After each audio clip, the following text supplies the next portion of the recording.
before we proceed to the video, kindly subscribe and like to my channel.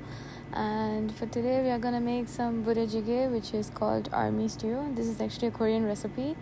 So basically I'm gonna share my version of it, and it's actually quite simple to make. The ingredients are listed in the video itself.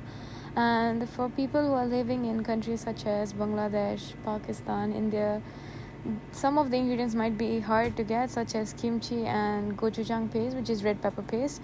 So I'll give you an alternative for that as well. So if you want to use kimchi, you can just take some cabbage, cut it into small pieces, add some chili powder, sugar, salt, vinegar, and just soak it and just make it into a pickle.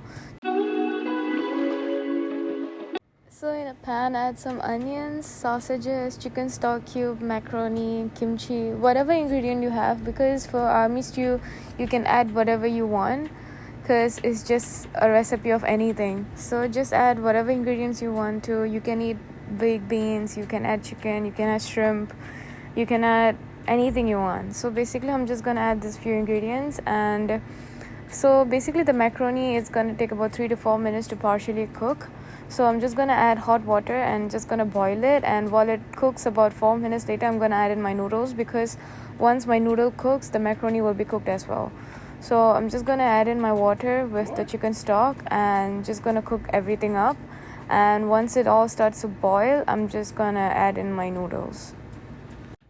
I'm adding some red pepper paste. It might be hard for some of you to find it, so if you do not have it, you can just keep it as optional. You can add the sauce packet itself. Basically, red pepper paste enhances the flavor of the spiciness. So once adding the water, just cook it till the macaroni is partially cooked, and then after that you can add in your noodles.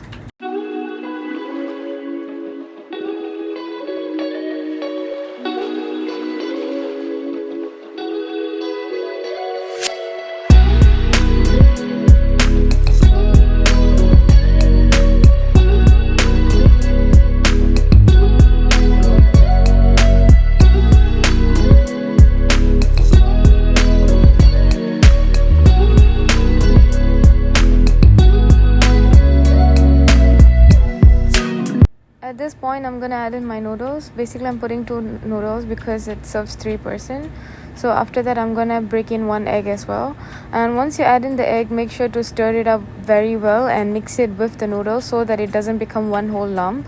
So make sure to mix it up so that it gives a very nice flavor and texture to the entire soup.